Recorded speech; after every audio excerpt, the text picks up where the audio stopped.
The following program may contain coarse language, sexual content, violence, and mature themes, so if you're under 18, back away from the television. Not for you, buddy. Viewer discretion is advised. Chapter 18, Hell Breaks Loose. Pain groaned in pain as he clutched the stump that was once his arm.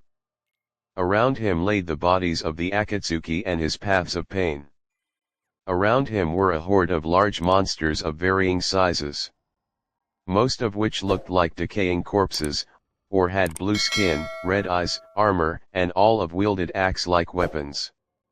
Before Pain could continue his thoughts, he was picked up by a large behemoth of a monster with tusks and two curved spikes coming off of its arms. Pain was hoisted over the monster's shoulder and dragged over to a spot where he was unceremoniously dropped on his front. Pain used his one good arm to raise himself up off the ground to look up. He immediately wished that he hadn't. In front of him stood a hulking figure. The monster had dark red skin and large orange eyes and huge black horns on its head. It wore black armor that covered half of his chest and his left shoulder. He also had wore a black gauntlet that covered his right forearm and hand. He also wore clothes, similar tunic and boots that looked like that were made of stone. The thing's most distinguishing feature were its wings. They were near black in color and resembled that of a dragon's, only they were upside down. "So this is the strongest the Third Kingdom has," the monster said. "Such a disgrace. Then again, humans were always pretty weak." Pain broke out of his fear-induced stare and asked in a scared voice, "Who or what are you?" The monster gave a dark chuckle. "I am known by many names. Before my defeat I was known as Samael." With those words the monster rose up his right fist and brought it down with a sickening crunch. After crushing Pain's skull, Samael and his demons got out of Ami. Just as they left, Samael turned around and unleashed a huge blast of power. The blast hit the village right in the center. At first nothing, and then kaboom! A huge dome of red energy covered the village, burning every last piece of property and every last citizen. Samael laughed at the destruction before him. Then he and his army turned and left. All the while a lone ninja watched from a distance. A look of fear was plastered on his face as he watched Amigakure get blown right off the map with one blast. Just as he was about to leave, Samael turned his head toward his hiding place. The ninja started to sweat when he looked at those eyes. Samael then turned away from the ninja's hiding place and walked away. The ninja let out a silent sigh of relief. As soon as the demons were out of sight, he got up and ran for it. He had to get this information to Jiraiya-sama. A few days later, "I'm being promoted to Jonin," Naruto asked as he sat in Sarutobi's office. "Yes," the old Kage said, "you showed incredible skill under pressure, and you would make a very effective teacher to any students you have due to your experience." Naruto rubbed his chin. He thought about this for a few minutes and said, "Okay." Sarutobi smiled and was about to have Naruto fill out the paperwork for it when "Sensei!" the shout came from a panicked-looking Jiraiya. The white-haired Sunin busted down the door and fell to his knees, looking both really freaked out and exhausted. "Jiraiya, what is it?" Sarutobi asked with complete concern. "I just got word from my spy in Ami," the Toad Sage said as he caught his breath. "Are the Akatsuki on the move?" the older man asked. "No," Jiraiya said, "Ami was just wiped off the map a few days ago by a horde of demons." Sarutobi went pale while Naruto's eyes widened. "Samael," Naruto growled as he clenched his fists. Sarutobi rose and said, "Umbu.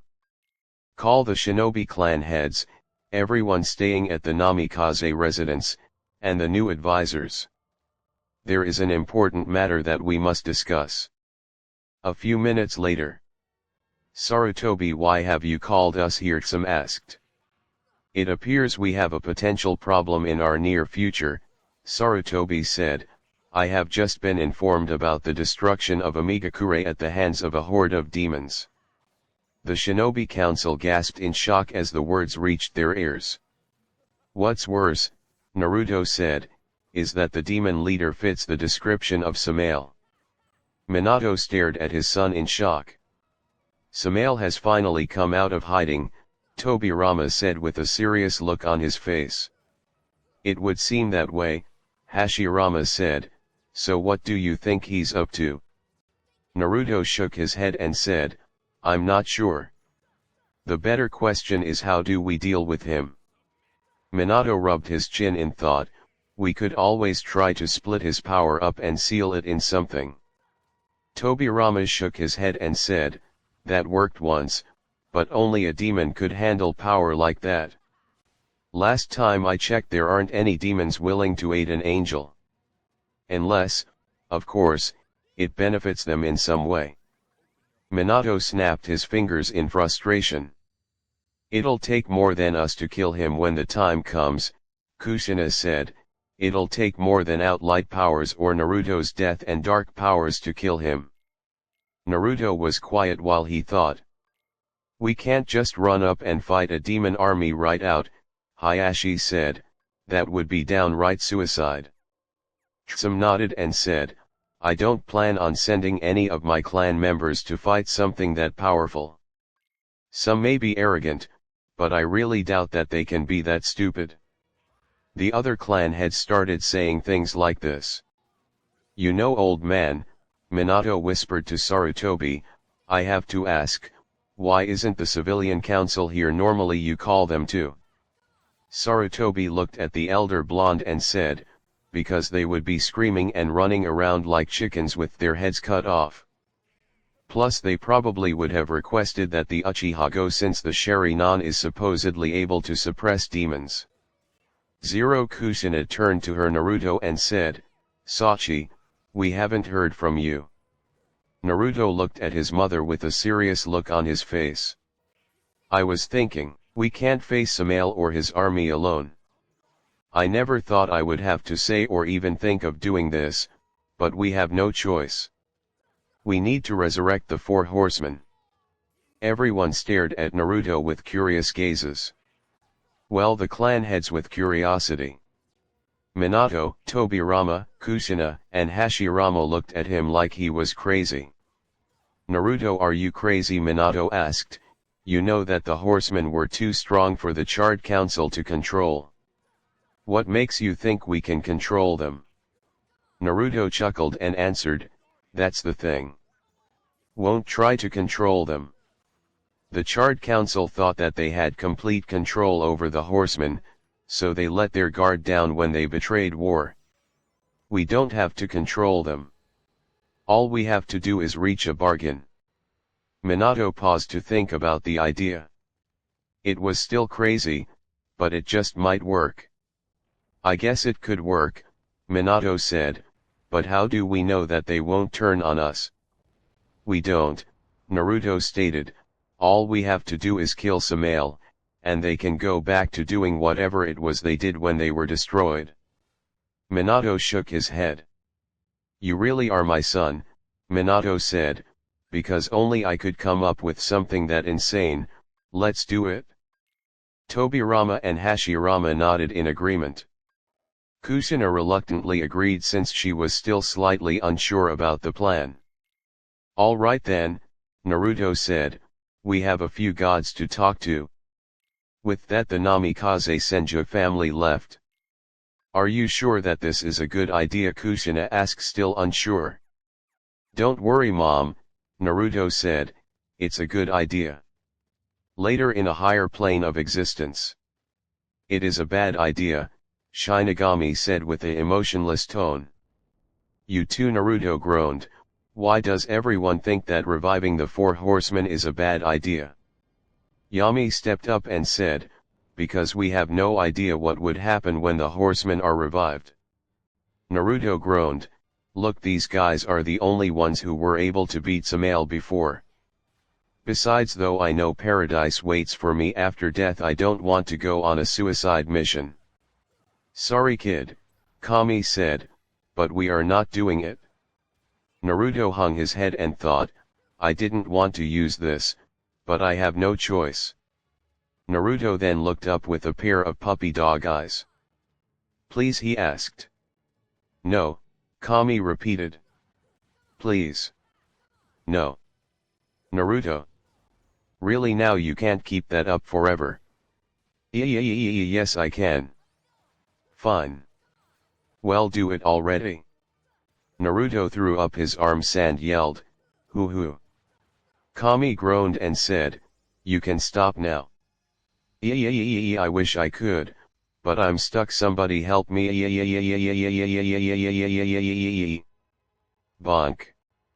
Shinigami came over with a big stick and bashed Naruto over the head. Thanks, Naruto said as he rubbed his head, and ouch. Later, Naruto, Kushina, Minato, Hashirama, and Tobirama stood a distance away as the three gods stood around a large seal with the word punishment in the middle. I never thought we would have to bring them back, Yami said. I'm with you on that one, sister, Shinigami said. Kami held up her hands and said, ancient spirits of vengeance and punishment, we call on you. Shinigami raised his hands saying, dark forces rise. The third kingdom is in peril. Yami raised her hands saying, we call on the spirits of the four ancient enforcers to aid us.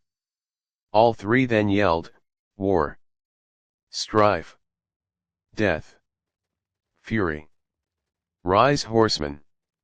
The three beings then launched blasts of energy into the seal. The seal started to shine bright gold, black, and purple. Then out of seal burst four skeletal hands.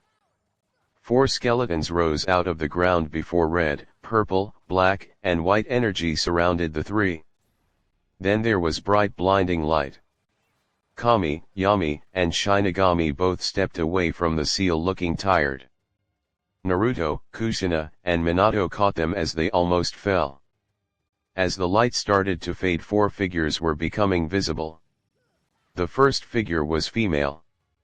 She stood tall with pure white skin, long purple hair, and pale slightly yellow-colored eyes. She was covered in brown and gold-colored armor that fit her figure very closely, and the breastplate showed she was well grown in that area. Some of her armor went up to cover the sides of her head. In her hands she held a long whip that seemed to have fire burning along its length. The second figure was just as tall as the woman and male. He wore armor that covered every last part of his body including his neck. He had a light purple cloak that covered his shoulders. On his waist were two strange, large, L-shaped objects on his waist. The armor on his arms made the almost look mechanical. His head was covered by mask similar to Kakashi's, except it covered all his face, and the part on his forehead jutted out and had a symbol carved into it. It didn't cover his eyes, which were a bright yellow. The third figure was also male. He seemed to have the most imposing figure, however. He was tall with pale skin and flowing black hair. He wore a black cloak that covered most of his body, only it was open, allowing them to see him. He had a skeletal yet muscular build. He wore a tunic over his legs that had bones decorating them. If they could see under his cloak, they would have been able to see a pair of scythes with short handles and long blades. The man's face was covered in a pale mask that covered his face completely, only showing two red eyes. A raven flew in from out of nowhere and landed on his shoulder. The final figure was the largest of them all. He was a male that was completely covered in armor. On his shoulders he wore a red cloak that covered his shoulders and had a hood up. Out of hood bits of silver hair came out, and in its shadow you could see a pair of pale blue glowing eyes. On his back was a huge sword that put Zabuza's to shame. It was just as long as Zabuza's, but the blade was wider, and it had the images of faces in anguish carved into it. Another feature that stuck out was his left arm. It consisted of a gauntlet that was completely gray with a skull-like face on it that glowed yellow. The four looked around confused. What is going on? The one with the sword asked before noticing the angels in front of him. Who are you? Naruto stepped forward. My name is Naruto Uzumaki. This is my father Minato, my mother Kushiin, and two friends of the family Tobirama and Hashirama. The one with the sword said, I am War, rider of the red horse. The skeletal one said in a voice that sounded like a shallow grave, I am Death, rider of the pale horse. The bird is my partner Dusk. The woman stepped up and said, my name is Fury, rider of the black horse. The one with the yellow eyes walked up and said, I am Strife, rider of the white horse. Naruto grinned and said, welcome back to the world of the living horseman. War stepped forward and asked, why have you brought us back? A great deal of time has passed since your destruction, horseman, Naruto said, an old enemy of yours has come back. A monster by the name of Samael. War's fists clenched. Fury's eyes narrowed. Strife and Death's eyes narrowed behind their masks. We need your power in this upcoming battle, Naruto said stepping forward. Will you defend the Third Kingdom? Will you fight with us? The horsemen huddled together for a few seconds and then stepped up. Death then stepped to Naruto and held out his hand and said, if it means getting payback at Samael, we will fight with you. Naruto took the man's hand and shook it. Now then, Minato said, I suggest we head back. You should see how the Third Kingdom has changed over the centuries. With that the four angles and the horsemen vanished. Kami, Yami, and Shinigami stood back.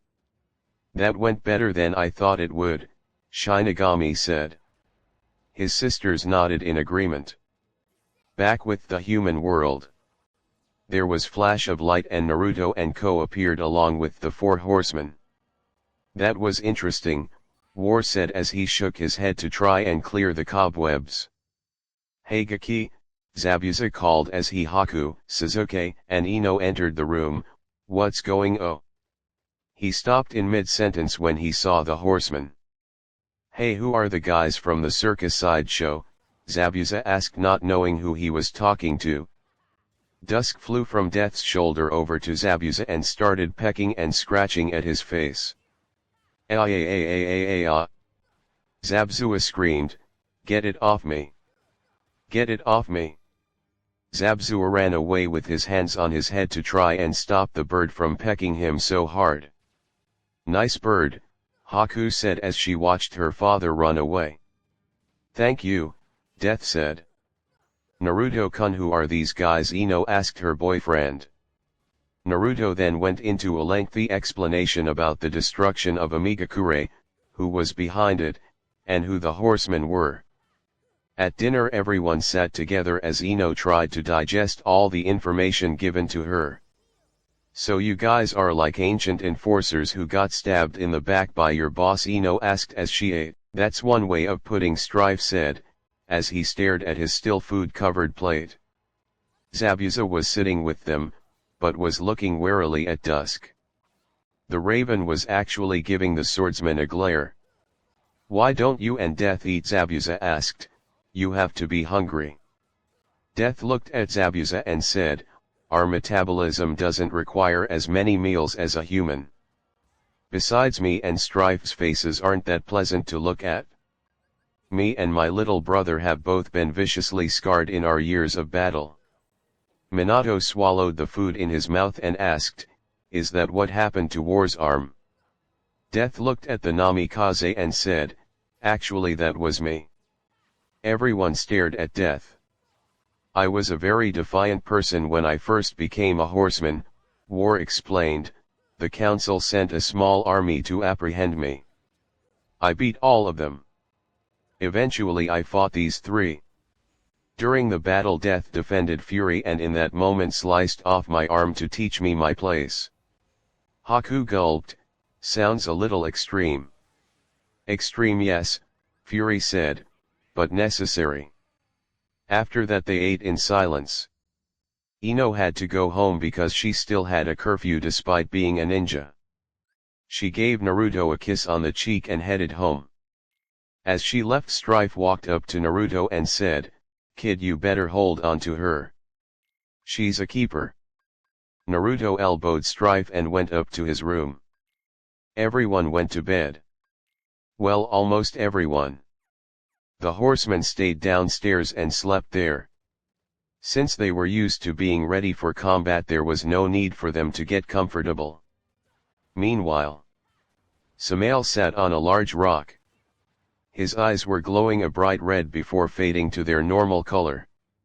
So the angels have brought back the horsemen, he thought. No matter. When the time comes, I will slay them myself. Me and my generals. Samael turned to the right as the shadowed images of 4 monstrous creatures rose up and snarled. Chapter 19, Alliances and Confrontation. The Hidden Rain Village.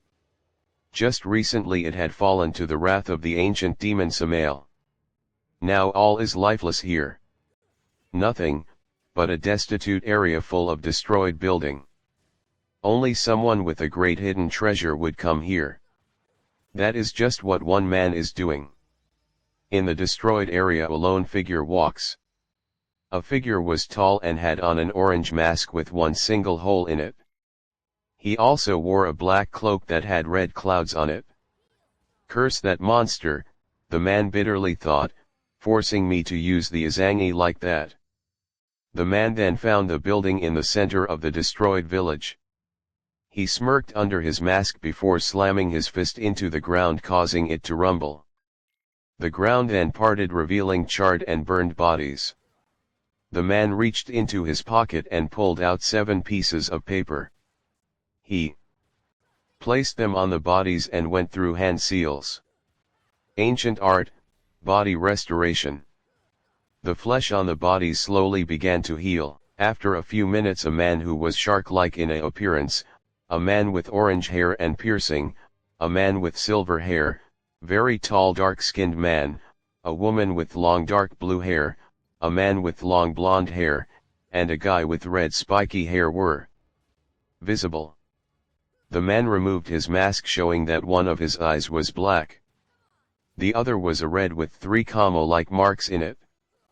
The man reached up and plucked out his black eye. He then reached down and picked up orange-haired man. Using his fingers he opened the man's eye, revealing eyes that were purple with black rings in it. He then plucked out the eye and placed it in his eye socket. The man blinked a few times before looking down at the man with his new eyes. He then threw the body into the air and then went through hand signs before launching a huge fireball at the body, destroying the body. The man then pulled out some rods and placed one in each body. He went through hand signs and the bodies laid motionless. Then their eyes snapped open, revealing that they had the same eyes he had.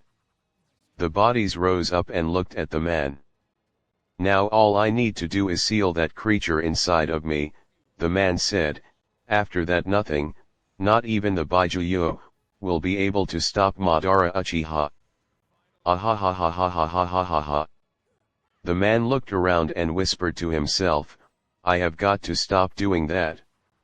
Meanwhile in Konoha, War glared at Naruto. Naruto returned the glare. The two stared each other down. War clenched his armored fist. Naruto cracked his knuckles. The horseman and Naruto's family watched anxiously as the two faced off. The two charged at each other and swung one arm forward, and they both yelled, rock, paper, scissors. Naruto laid his hand down flat while War had his hand clenched into a tight fist. Paper beats rock, Naruto said with a smirk while War looked frustrated. I do not understand this game, War said. What is the point of this? Naruto looked at the horseman and said, I told you it's a game of skill. You need to predict the move of your opponent and then you counter it. Death simply raised an unseen eyebrow and said, really it seems pointless to me. I agree with you on that, brother, Fury said with a nod. At that moment a loud bang was heard as the front door to the manor was busted open. "Hey Naruto!" came the voice of Kiba Inyazuka. "Old man Hiruzen wants to see." He stopped when he saw Fury. He put on a charming face and said, "Hello beautiful. What's a pretty hot babe like you doing in a place like this?" He then became aware of War's sword being pointed at his head, Strife's guns pointing at his heart and left lung, and Death's scythes aiming at his crotch. "What were you saying about our sister?" Death said in a tone that promised pain. "And nothing," Kiba stuttered, obviously scared.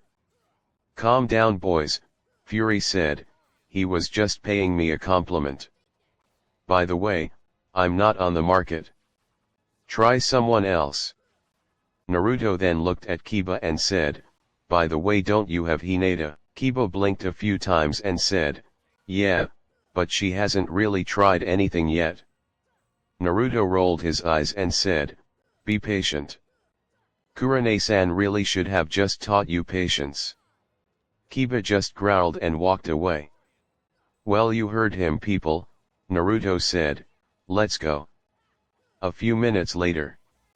"Hey old man, you wanted to see us," Naruto said as he and his friends walked into the Hokage's office. "I did," the old man said. "You see Naruto, I have sent a message about this Samael to the other countries in an attempt to gain allies in our inevitable fight against him. The Kages have decided for the sake of their villages that they will help us." Naruto smiled and said, "That's good, right?" Sarutobi shook his head and said, "You would think so. Things are tense between the villages anyway without this upcoming madness. I need to tell you this. Do not make any enemies with the other villages." Naruto looked hurt and said, "You wound me, old man. You think I would purposely pick fights with the other villages?" The old man looked at Naruto sternly. Naruto groaned and said, "Fine, I won't pick any fights. But if somebody pisses me off, I make no promises." Minato shrugged and said, "Good enough." Many hours later. Naruto and Ko, the horseman included, waited outside the negotiation room. Naruto looked worried as for a while there had been a lot of shouting, yelling, and the sound of a great deal of damage being done in the room. The Kages had arrived a few hours ago and negotiations for the threat that was Samael had begun. Needless to say, the people were skeptical after a while. At least until he revived Yondaime presented himself. Needless to say, the Tsuchikage was going to kill him on the spot if not for both of his bodyguards holding him back from killing the man. After that, Minato presented them with what the great demon could do and how he was a threat to everyone. Obviously the idea of sealing him inside a newborn came up, but the idea was quickly squashed. Samael's chakra was far more malevolent than that of a Baijuyo. On top of that, he was much stronger, meaning he could easily break the seal and kill the newborn. After a few more hours of shouting, the Kages finally came to the agreement. When Samael was sighted, the Kages would mobilize as much of their forces as they could help vanquish the demon. A few of them were skeptical of the plan, but they decided to along with them.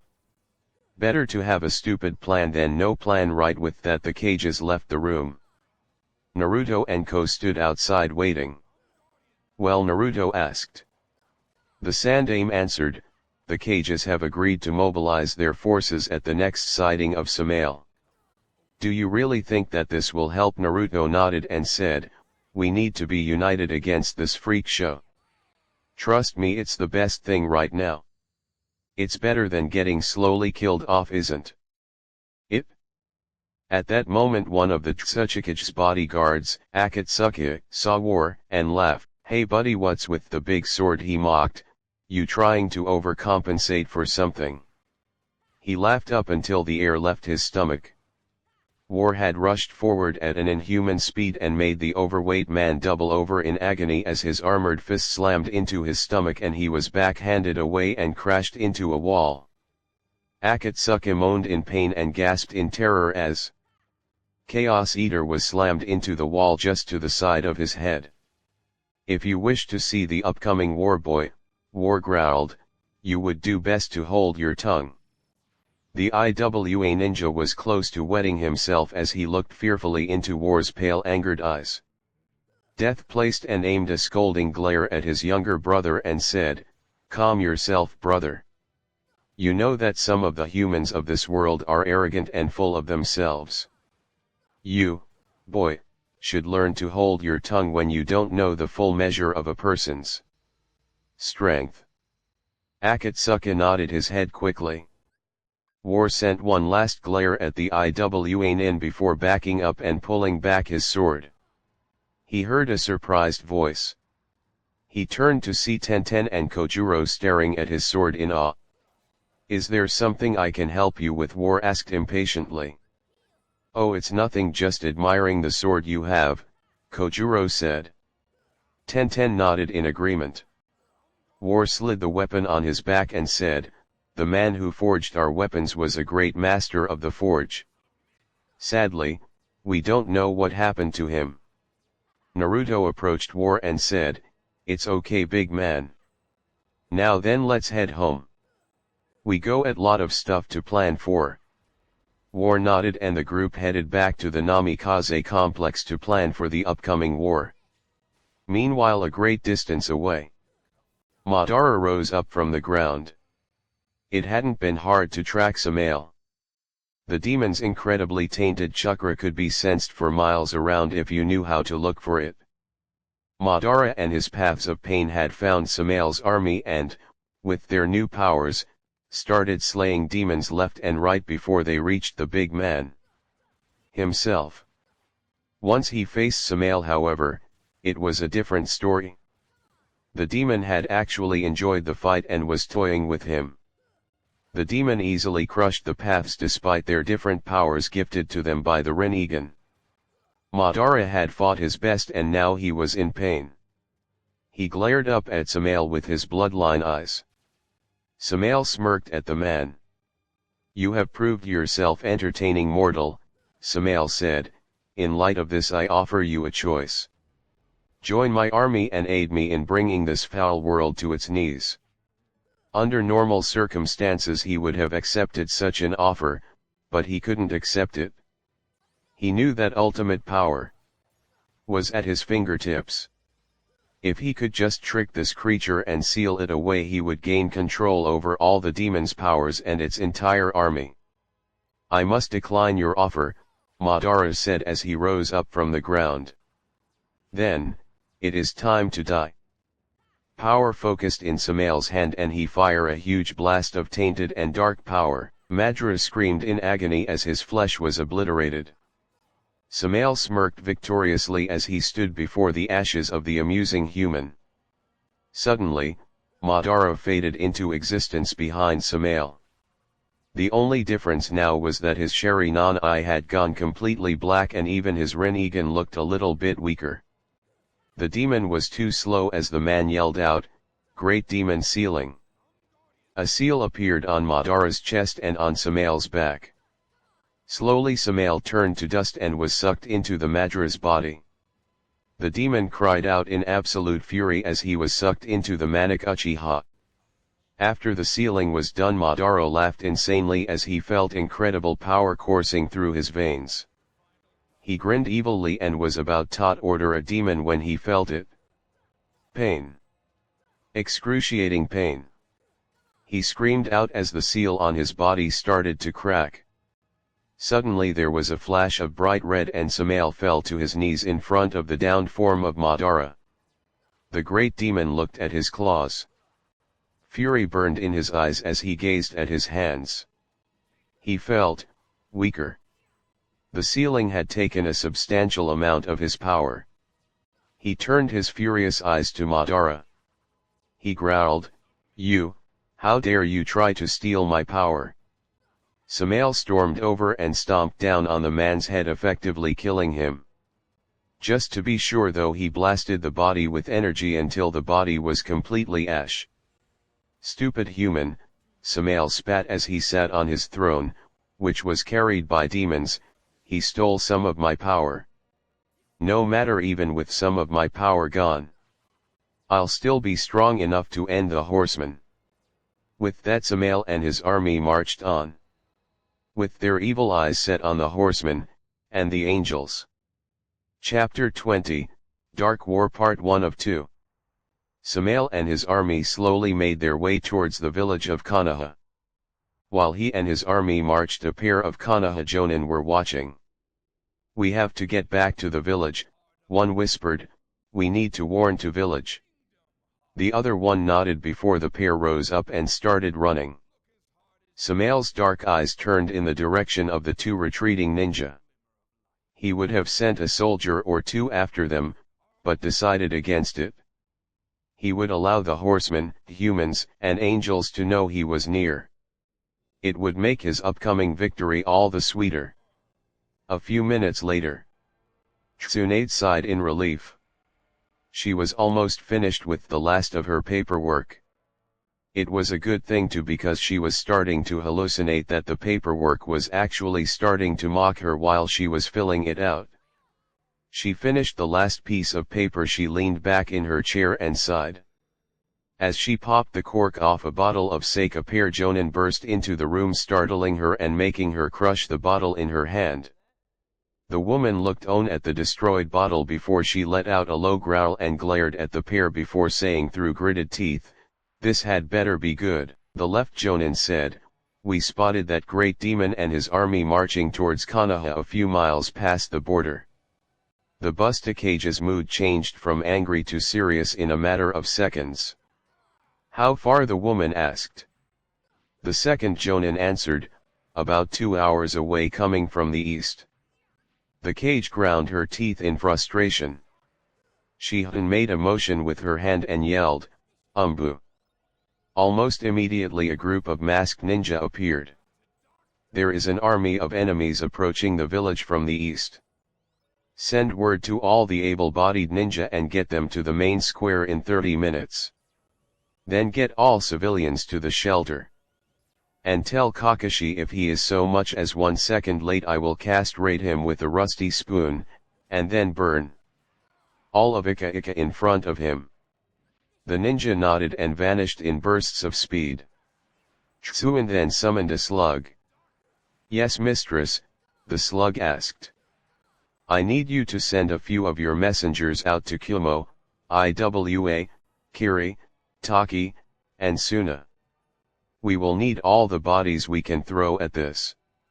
Less than 30 minutes later, all the jonin, shuyunin, clan heads, and umbu stood in the square. The horsemen stood at the back waiting for the reason that they were called. "We have an unprecedented danger ahead of us," Tsuin announced. "An army of demons is coming this way, headed by a monster by the name of Samael." The horsemen heard this and clenched their fists at the memory of the evil monster that they had fought all those centuries ago. Tsunade continued, "We will be facing powerful enemies today. Ancient demons that the world hasn't seen in centuries. I don't have to tell you that most of us may not make it out of this alive. We have to fight to protect our village. We have faced madmen and creatures before and we've come out on top. Are we about to let a bunch of walking sideshow freaks take us down?" The Leaf Ninja responded, "No." Tsuin asked, "To the last squad, to the last man, to the last kunao. We will fight." The crowd cheered as they hoisted their weapons. Then they left to go prepare for the upcoming war. War turned to Naruto and said, "She is a very persuasive woman." Death nodded and said, "I wonder if she is a descendant of Uriel." War glared slightly at his older brother for bringing up the woman who had caused them a lot of trouble in the past.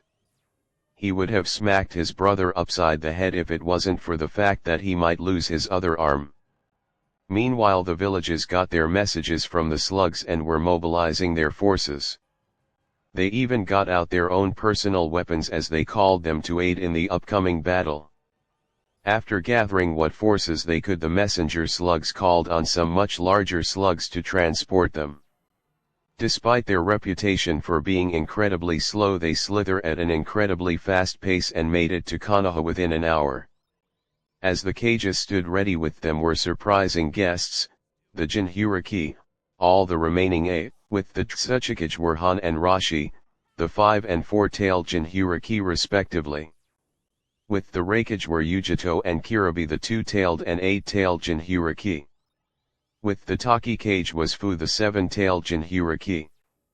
With the Mizu cage were Yagura and Yutakata, the 3-tailed or 6-tailed Jinchuriki. Finally there was the new Kaze cage, Gara, the 1-tailed Jinchuriki. Naruto faced the Jinchuriki and said, "So these are the other Jinchuriki." For some reason I thought that this would be more interesting. Rashi grinned and said, "Oh really? I wasn't really thinking that I would have to deal with some yandere wannabe." Rashi continued to smirk until he felt somebody glaring at him.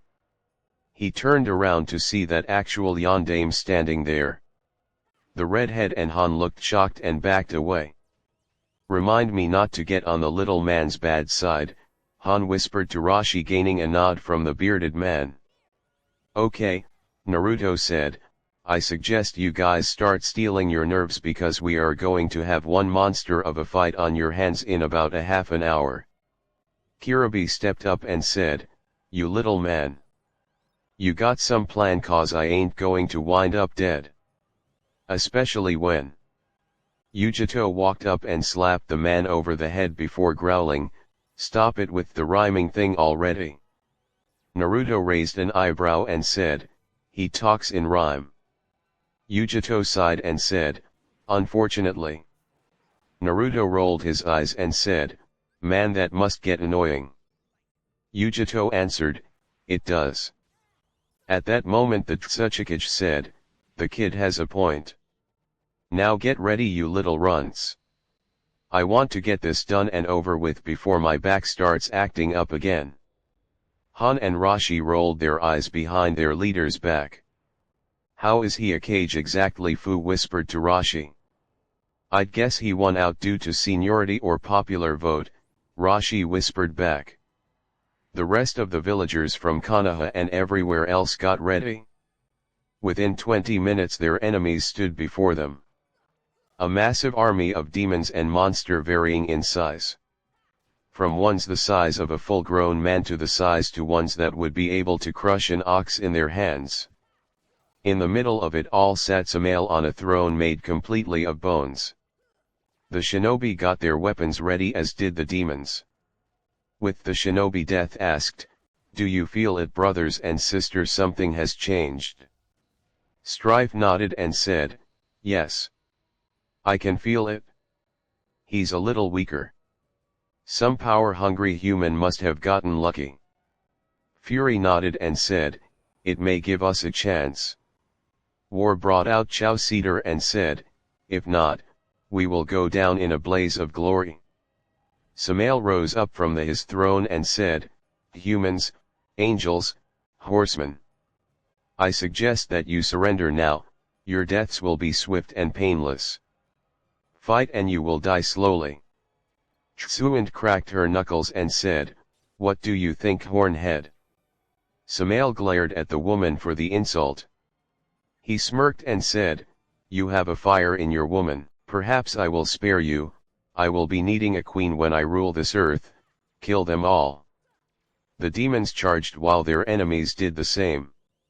The creatures met and the sound of blades hitting flesh and the sound of falling blood could be heard.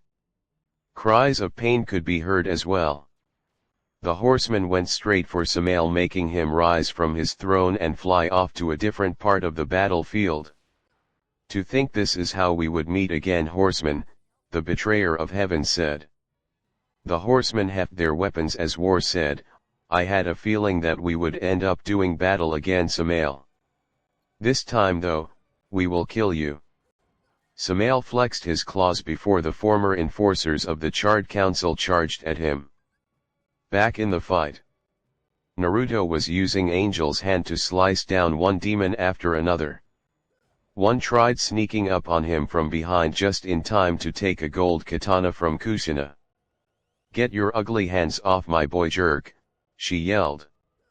The sound of explosions rang through the air as the cages unleashed their power on their enemies. Demons were burned alive by lava and boiled alive by the Mizu cage.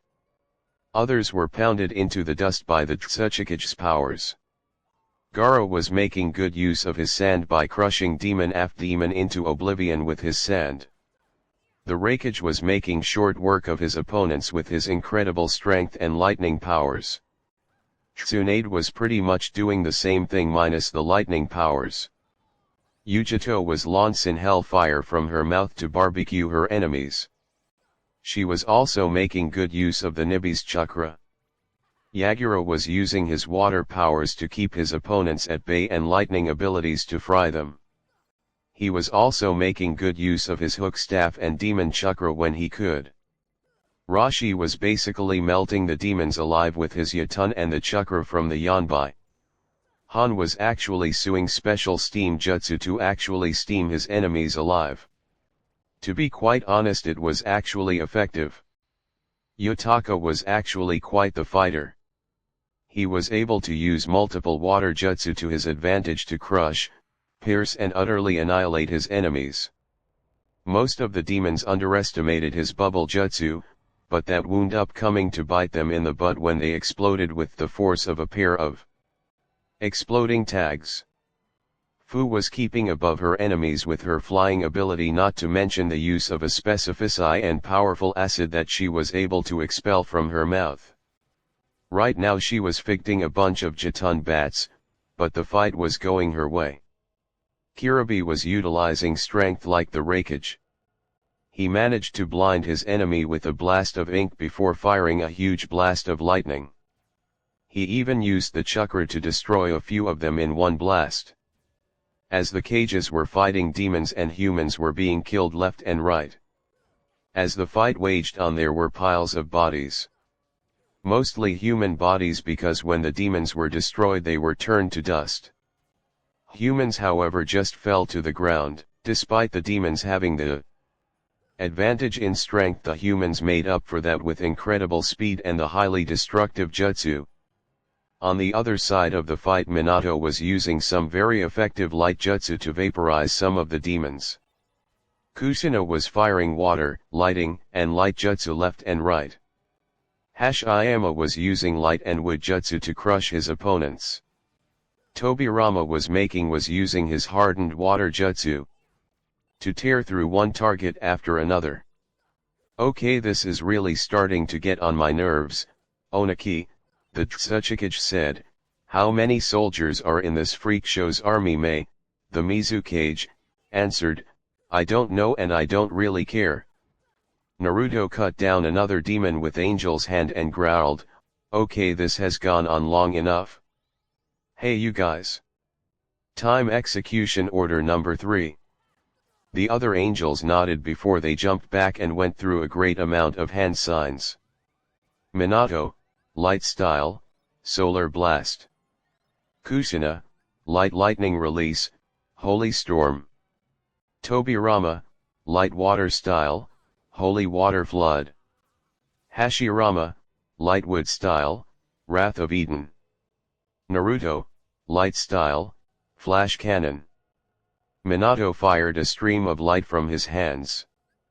Kushina fired bolts of pure gold lightning from her hands. Tobirama formed holy water from the air around him and sent a huge flood of it outward.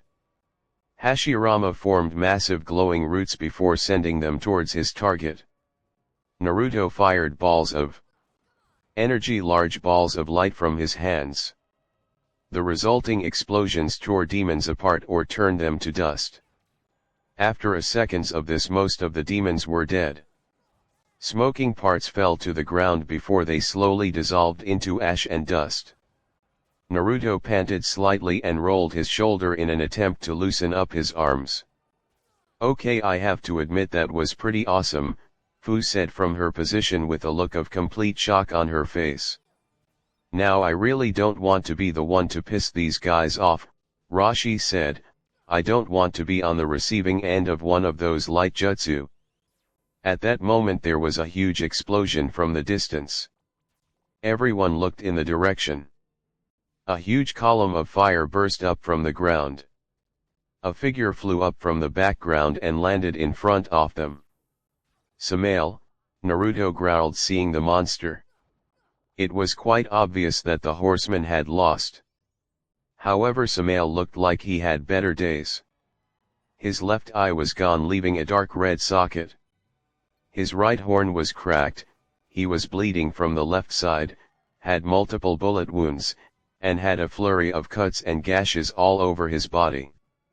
The monster glared at the humans and angels before him and growled, "The horsemen have failed you. Your so-called ace in the hole hasn't helped you at all. Now it is time to reveal my ace in the hole." The large demon slammed his fist into the ground, forming a large crack. There was a loud rumbling. Out of the crack rose four monstrous creatures. They were a huge four-legged bat, a large insect-like creature, a giant worm with massive teeth, and a giant spider. "Tiamat, Griever, Stygian, Silitha," Samael gloated, "the four chosen of the destroyer. They will be your destruction." Naruto smirked and said, "Hey big man. Did you really think that we would reveal our hand this early in the game? If you do, then your age has finally gotten to you." Samael glared angrily at the boy. "If you want to talk about an ace in the hole, might as well show you ours." Naruto flashed his hand, showing an intricate seal on it.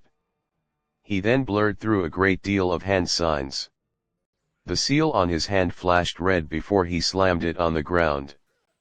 "Ancient Revival Sealing Art, Revival of the Nine." The seal on his hand spread throughout the immediate vicinity. A small glow came over the normal people, giving them a light blue glow. With the angels it gave them a golden glow. Naruto had gold, purple and black around him. Suddenly the glow turned red.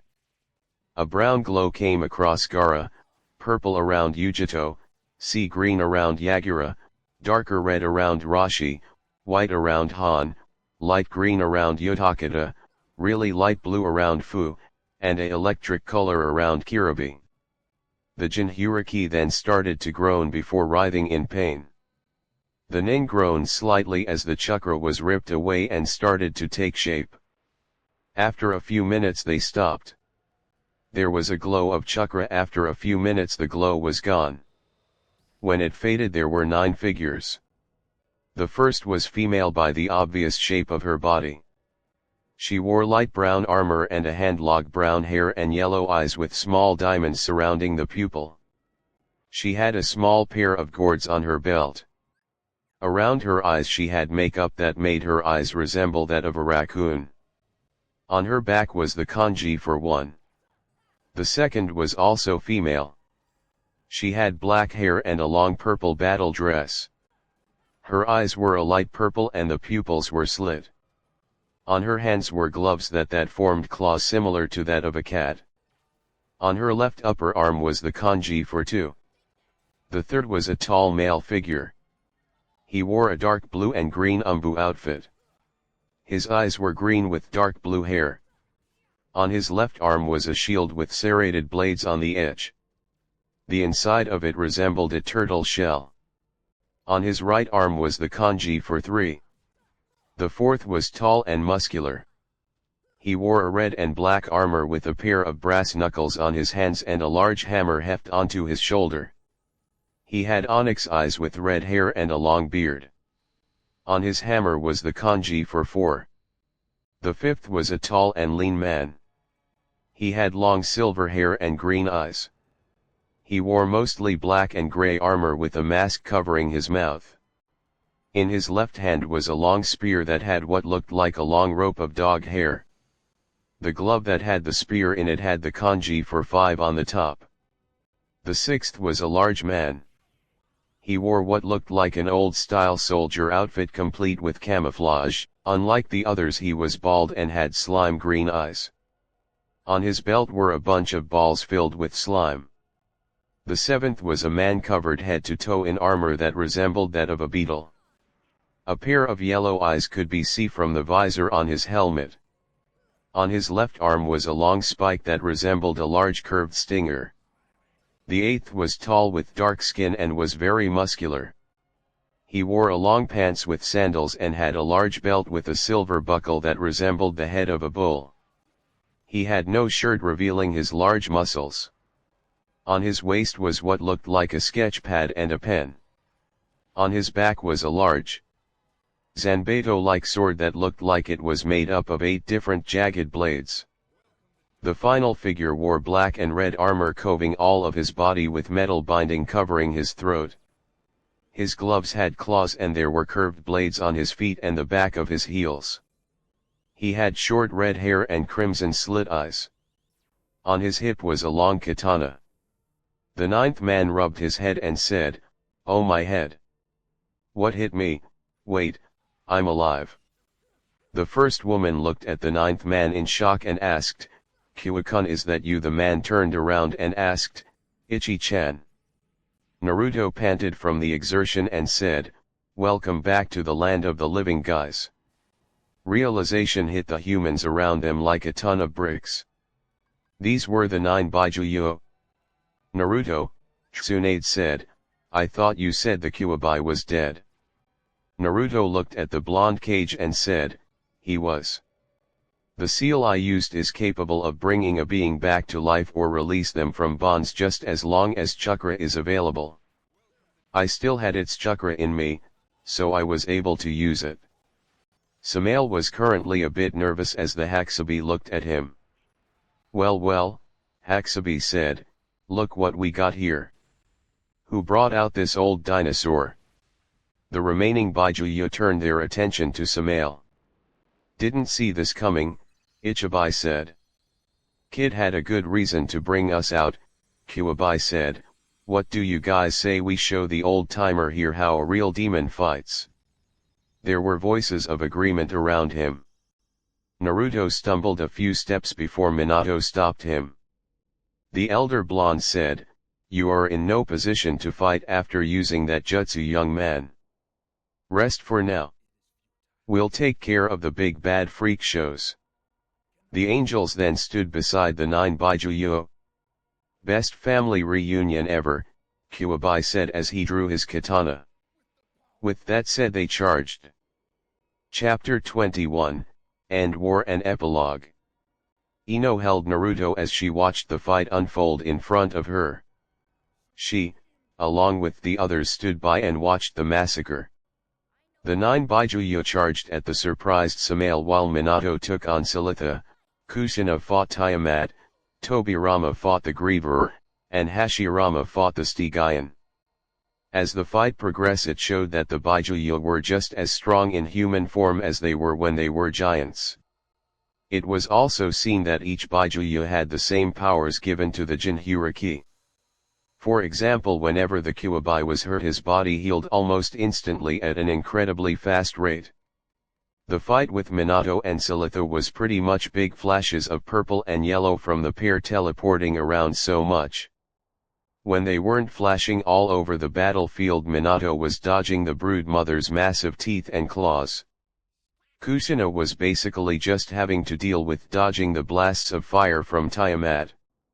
She also had a bit of a disadvantage since Tiamat mostly stuck to the air to fly, and since she was running low on light chakra she couldn't fly up to meet her. Hashirama was mostly just dodging the underground surprise attacks from the Stygian. Luckily for the first Hokage, the attacks were pretty easy to predict since the ground always rumbled before the giant worm burst from the ground. Tobirama was easily managing to dodge the Griever's laser blasts. Unfortunately, he learned that the giant insect monster was actually much faster than it looked. He also had to deal with dodging its large mantis-like arms. "Okay," Kushina growled, "I like a good fight and all, but this is really starting to get annoying." Kushina dodged another one of Tiamat's fireballs before she turned to the vampire queen and yelled, "Hey! Why don't you come down here and fight me, you overgrown flying rodent?" Tiamat screeched in indignity. She flew down just as Kushina had hoped that she would. She red-headed Kunoichi. jumped up and caught onto her left wing. She then climbed up and, focusing chakra into both of her swords, cut the great bat's wings off. Tiamat screeched in pain as her wings were sliced off. The vampire queen caught herself on the ground before she charged again. The great vampire swung her claws at the female angel in hopes that she would be gutted. She was proved wrong as the female angel dodged the attack and jumped to the side. She swung her swords again, this time cutting through Tiamat's front leg. The vampire queen fell onto her side. She looked up and was about to try and make a bargain when Kushina said, "Don't bother. You weren't able to make a deal with war, what makes you think you can make a deal with me?" Kushina then silenced the vampire queen by stabbing her through the skull. Tiamat, her removed wings included, turned into ash before everyone's eyes. Tobirama jumped to the right to avoid the Griever's attack. He took out the Raijin before stabbing it into the giant insect's leg, sending a large amount of volts through the giant bug's body. The monster screamed out more loudly than normal. Tobirama let go of the blade before he charged forward and focused all the strength he had into his left fist. He swung hard and punched the crystal mound on the Griever's stomach. The crystal held for a second before it all shattered like glass, revealing a soft part underneath it. The Griever's weak point. The giant insect managed to gnaw the Raijin out of its leg before bringing its massive arm down on Tobirama. The second Hokage managed to dodge the attack before coming in and punching the Griever's soft spot. The giant insect stumbled a bit before the Tobirama went through hand signs and said, "Light style, flash." There was a bright flash of light as everyone around them covered their eyes. The Griever screamed again before it stumbled backwards. Its mantis-like arms covered its apparently existent eyes. Tobirama then focused his chakra into his hand and punched the Griever's leg, breaking it and making the large insect fall to the ground. The silver-haired Senju then went through some last few hand signs and said, "Water style, hardened water drill." Water formed from the air around him and formed large drill before it shot forward and pierced the Griever's soft spot. The drill exited out through the monstrosity's back. The beast stood still for a moment before blood leaked from its mouth. The beast then fell on its side before it evaporated into dust. Hashirama was dodging another sneak attack from the Stygian. The massive worm had pretty much been doing the same thing over and over again. The elder Senju was sending multiple roots at the massive subterranean monster, but they did nothing to hurt the creature since it apparently had a very thick hide. How am I supposed to hurt this monster? The elder Senju thought. He was brought out of his thoughts when the giant worm attacked again. Just as he dodged, a flurry of water balls slammed into the Stygian. He looked to the side to see his brother with his hands outstretched, meaning he was the one who fired. The Stygian screeched in fury. It was then that Hashirama was struck with inspiration. "Hey fishbait!" Hashirama yelled, completely out of character, "Come over here. I got something for you to snack on." The giant worm turned its head and charged at the elder Senju. Hashirama prepared himself and then jumped up just as the Stygian surface entering its mouth. "Brother!" Tobirama yelled as he saw his brother get swallowed. The giant worm burrowed back underground. Tobirama Waaobu go after the giant monster to avenge his brother's death. Suddenly the ground rumbled and shook. Then a great blast of gore shot from the ground and a huge tree that had pieces of the worm's flesh stuck to it rose up from the spot with Hashirama on top. "Rest in pieces," Hashirama said. "Hey, the Gaki was right, making wise cracks is fun." Tobirama face-palmed at his brother. A scream of fury alerted the two brothers to the fight between Minato and Salitha. Minato dodged a strike from the brood mother's claws. The fourth Hokage ran up the monster's arm before he slammed his fist into the side of the spider's face. The massive spider stumbled a bit before she teleported again. As Minato landed on the ground, he looked up to see the giant spider above him. The arachnid fell to the ground. Just as she was about to land, Minato vanished in a flash of yellow. Silitha's eyes strained as she tried to peer through the smoke. Minato then burst from the smoke, forming a raise-non in his hand. The elder Namikaze slammed it into the spider demon's face. The spiraling orb ground into Spider's face. The arachnid stumbled backwards as she clutched her face in agony. Minato then yelled, "Now!" A flurry of Namikaze clones appeared. Each one threw a flurry of Kunao. Each one hit the giant spider before the seals on them burst into multiple seal that stuck to the spider's body. Minato then formed a hand sign and growled, "Destruct." Each seal on the brood mother glowed slightly before they exploded with tremendous force.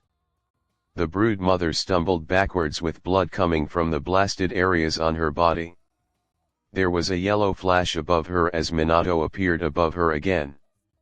This time he formed a massive raise-non in his hand. "Eat this, you damn bug!" Minato yelled as he slammed the massive chakra-based attack into Silitha's head, obliterating it. The arachnid's body fell to the side before it evaporated into dust. "There you go," Minato panted as he rubbed his sore arm. Another explosion brought his attention to see the Baijuyo surrounding an obviously scared Samael. "Wait," the ancient demon said, "you shouldn't be fighting me. We should be fighting the humans. They imprisoned you. Treated your hosts like dirt. Together we could prevail and wipe these pathetic humans off the face of the earth." The Baijuyo stopped as if they were thinking. "Sorry, Hornhead," Kuwabai said, "even though getting back at a few of the humans in the world would be nice, killing you will be all the more satisfying. Hit it, people." Ichibai focused her power and huge columns of sand burst from the ground and wrapped around Samael's left arm. Sand burial. A huge amount of pressure was added to Samael's, crushing it and severing it from his body. Nibi appeared next to the great demon and slashed her claws across his chest, leaving bloody marks. The cat demon then growled, "Hellcat fireball." A jet of purple flames launched from the cat's mouth and singed Samael's flesh. The ancient demon walked backwards with his flesh stinging from the intense heat. Sanbai appeared, swinging his blade shield, forming a large gash on Samael's back. Sanbai's shield started to glow as he yelled out, "Demon Shield Blast!" Yuki concentrated on the shield's center before it fired, nailing Samael in the chest, making the demon cry out in pain before he was knocked off his feet and straight into a boulder. Just as Samael was rising from the ground, a Yanbai appeared next to him and said, "4." Samael was then reminded of the ancient human sport called golf as he was launched into the air. The Yanbai then growled, "Lava Blast."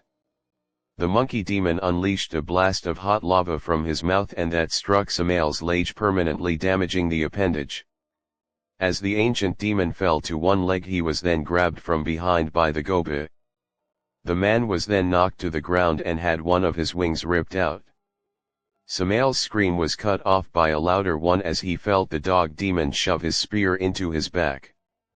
Before he was thrown off, the dog demon said, "Thunder bark." The man let out a noise that sounded like a big dog's bark. A large bolt of lightning shot from his masked mouth as it struck Samael, making him scream even louder in pain. Samael managed to drive his one good leg into the ground just in time to catch a kick to the face by the slug demon. The impact shattered his left horn. Another kick followed, destroying his other one. The slug demon then took a ball of slime and yelled, "Acid slime." The ball of ooze struck Samael's chest and he immediately screamed in pain as the vile liquid ate away at his flesh. He fell onto his side. He was then grabbed the beetle demon. "Don't die on us yet, man," the armored man said, "we're just getting started." The beetle demon's blade tore through Samael's shoulder, slicing off his last good arm. he was then sent flying by a powerful right hook that knocked out a bunch of teeth. The bug man then growled, "Buzzkill." Insect wings came out of the man's back and started to flutter at an incredible speed. Soon Samael was screaming in agony as incredible waves of pain tore through his body by the sonic waves that the wings were emitting. When the noise stopped, he was immediately kicked in the ribs and then knocked into the air by the 8 tails. Ink blast!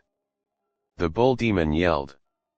A blast of ink was shot from his mouth and nailed Samael in the eye, making him scream. The bull demon then swung his sword, causing all 8 blades on it to launch and fly through the air before piercing multiple parts of Samael's body. Samael's screams of agony echoed throughout the nations. Finally Kuwabai ran up and slammed his fist into Samael's one remaining knee, shattering it like glass. As his last useful limb was destroyed, Samael fell to the ground. Kuwabai growled, "Foxfire!" Light blue flames shot from the Kuwabai's fingertip, setting the ancient demon ablaze, making him scream in pain. Kuwabai then grabbed Samael and threw him up into the air. He then drew his katana and jumped up after him. Focusing Yuki into the blade, Kuwabai swung it down, splitting Samael in two. Causing a huge explosion, Kuwabai looked up at the fireworks before letting out a victory roar. The other Baijuyo joined him as the humans shouted in victory. In his sleep, Naruto smirked. Samael was finally dead. Epilogue. After the end of Samael, things were pretty much back to normal. Everyone returned to their villages with the Baijuyo from their village in tow. Needless to say, a lot of people were shocked and very ashamed of themselves when they saw that their Jinhuriki and the demons they had hated were separate beings. Needless to say, the Jinhuriki were given a lot of apologies. Speaking of the Baijuyo, news of their power reached the daimyos and they now serve as their bodyguards. Since nobody would try fighting a Baijuyo, most transactions now went peacefully. Naruto eventually married Ino and they are now raising 3 kids. While Naruto was overjoyed when he found his wife was pregnant, he really couldn't have down without the mood swings. Lee and Sakura married a few weeks after Naruto and Ino did. While Lee didn't get to teach their children about the springtime of youth, much to his horror, he was allowed to teach them taijutsu, just so long as he didn't tie them to a post and beat on them like his teacher did to them. Chuji wound up marrying Ayam. When Tuka found out, he was excited that a fan of his cooking was going to be his son-in-law. Word of Ichiruka's cooking actually spread through Mission. The Akamika went on. Ichiruka Ramen is now a nationwide chain. Suzuki and Haku married and are now have 3 kids. The youngest being twins, one having the ice bloodline and the other having the Sharingan, while the third has both. There was a lot of competition in the family, but they still managed. Hinata dated Kiba for a while until Kiba's hormones and canine nature got the better of him. When Hinata found out Kiba was on the bad end of a Jayuken enhanced slap to the face and a few well-powered groin stomps. That was nothing compared to what Hayashi, Hanabi, Isom, and Hana did to him when they found out. Kiba tried to get Hinata back, but all he did was getting a restraining order. Hinata is currently dating Shino. Shikimaru wound up tying the knot with Tamari. Though if one looked hard enough you would have seen that he had a ball and chain wrapped around his ankles courtesy of his mother. He also had poisoned blades at his back and sand prepared to crush him courtesy of his new in-laws. Gaara, after becoming the Kazekage, married his secretary. Gaara also became like an uncle to Naruto and Ino's children. Kankuro pretty much remained single because his habits and look freaked out a lot of girls. Tsunade eventually stepped down and let Naruto take her place. She is now staying with Jiraiya, who has dropped most of his peeping habits since Tsuan threatens to pound him into dust should he ever try. Everyone else lived on and in peace. End.